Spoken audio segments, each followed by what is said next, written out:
Hi, okay, so this is an introduction to the concept of magnetism and magnets. We've all sort of played with them, we know they stick to, things, but um, some exact details about how we treat them in physics. So just to do a quick review of some field forces that we've sort of already covered that might sort of just help with some of the understanding of this. We talk about gravitational fields. That's where we've got like a large mass, like a planet, and it attracts other masses towards it. So we say that it has a gravitational field around it. And if there is a mass inside that, like the moon, inside that gravitational field, it experiences a force towards that body. And also the Earth would experience a force towards it as well. We can express the size of that force as a multiple of the mass times the gravitational field strength. We know that on the surface of the Earth, or near the surface of the Earth, we know the value of little g is about 10, but out where the moon is, it would be lower. But if we knew that, the value of that field strength, we multiply it by some property, the relevant property of the body, in this case it's mass, and we can find the force. Another field that we've looked at already is electric fields, which is similar. If we have a charge, a negative charge in this case, and we have a charge around it, a positive charge, would experience a force towards it. So if we put a positive charge near it, it would experience a force towards that charge, and the negative charge would also experience a force towards and we can find the size of that force using a similar equation, where we multiply the electric field strength, so the strength of the field, by some quantity. The relevant quantity in this case is charge. So some similarities between those two fields. So the field direction is the direction of a force on a different type of quantity, so such as mass or on a positive charge. When we draw a field, the closer the lines are together, the stronger the field is, or that means the larger the force would be. So you get closer to the object, the force is stronger in these two cases. When we draw field lines, they don't cross. And we can generally find some equation which is the force is equal to some relevant quantity, such as mass or charge, multiplied by the field strength.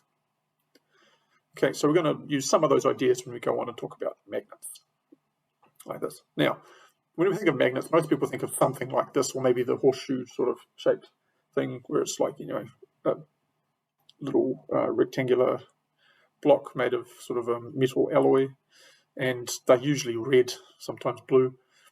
Now, if we were to take one of those, there's an experiment we would normally do in class, but given we're in lockdown, let's just think about it. If you take one of those and you attach it to a cotton thread so that it's free to rotate around, okay, and sort of hang it away from anything else, so it's just sort of hanging freely and on its own. Now, if we were to do that, I'll take a whole lot of these, like viewed from above. We hang a whole lot of them up separately, and they're probably further apart than they look like they are in this diagram, so they're not sort of influencing each other. What you'd find over a period of time is that they all will rotate and point the same way. And the way that they point north, okay?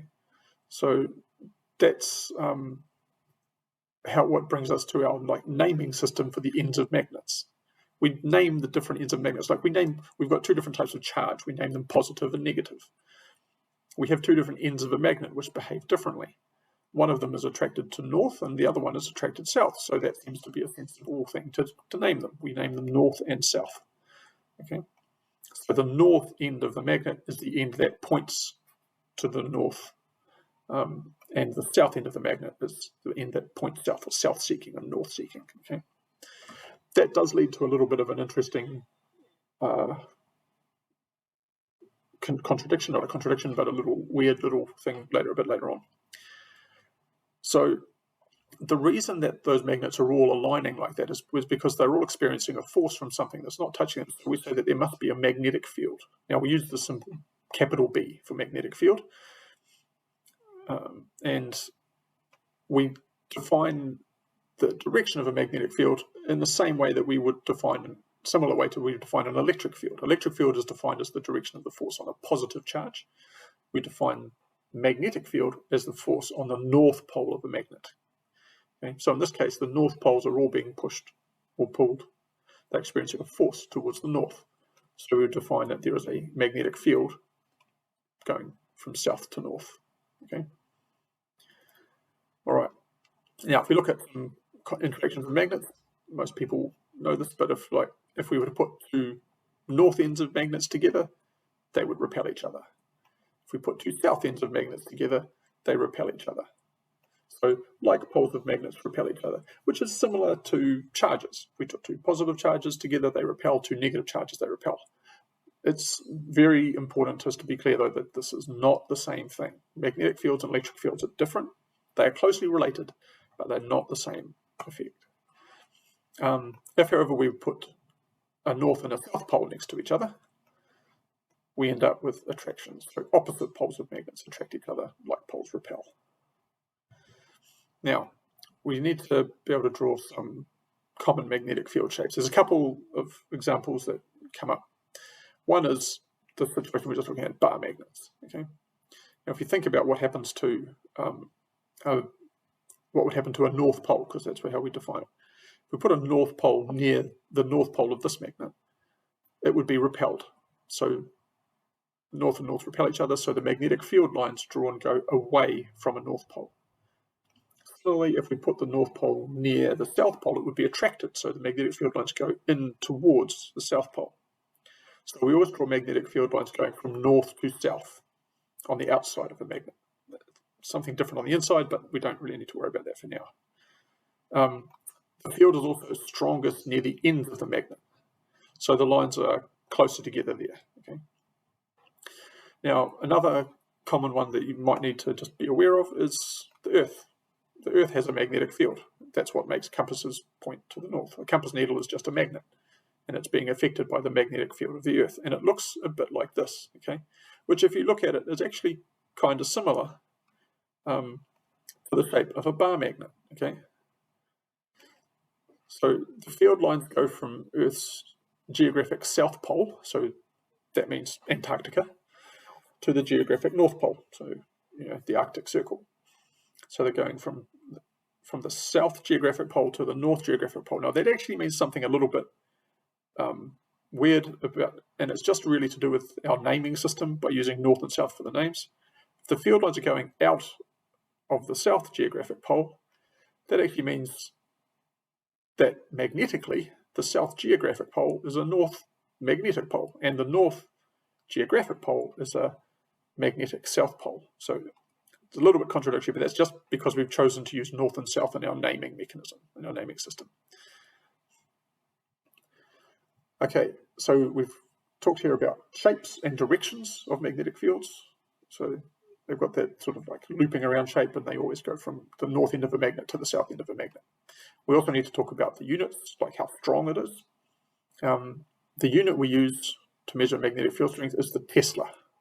We use the symbol capital T for that. Okay, it's named after a really interesting Serbian-American physicist and inventor, Nikola Tesla.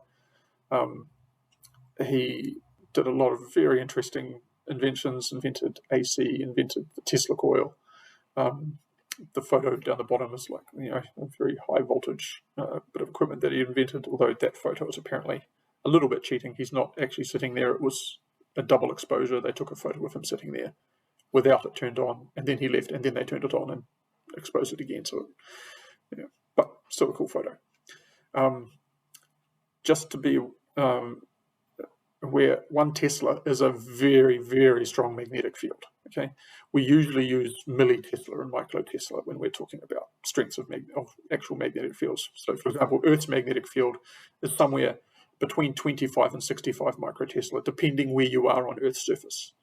It's different strengths in different places. In general, if we look at this map, so the red is where it's stronger and the blue is where it's weaker.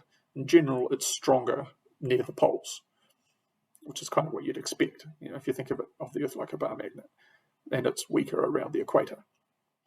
But you notice that it's not actually uniform. It's not like, that diagram I showed a few slides back is like assuming it's exactly like a nice perfect bar magnet, but it's actually not uniform at all. And in fact, if you look at where the strongest, it's like, the strongest parts are not even actually opposite each other. And it's also not staying the same. So the north magnetic pole, so that's where the magnetic field is like strongest and directly up. Directly down. towards at the North Pole.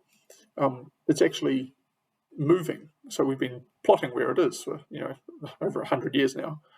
So this map was a few years ago, but it's actually moved quite a long way in that time. Okay, and the same thing's happening at the South Pole. Okay, so the magnetic South Pole is actually not even in Antarctica anymore. It's actually sort of down in the Southern Ocean, sort of down south of Australia. And also, the strength of the magnetic field is actually decreasing over time. So this is again, over like 100-year period where it's been measured, it's actually decreasing because Earth's magnetic field is not actually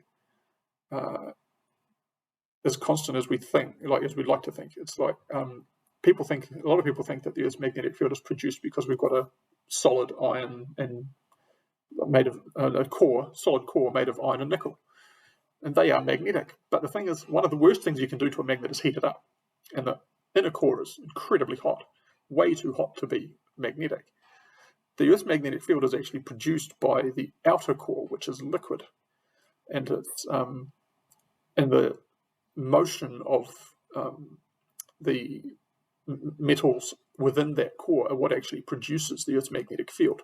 This is a computer simulation of the Earth's magnetic field and the motion of fluids inside the core and what it does. And you notice that what's actually happening here is that at the start of this, which is this point, we've got the orange at the top and the blue at the bottom, and then it actually reverses around.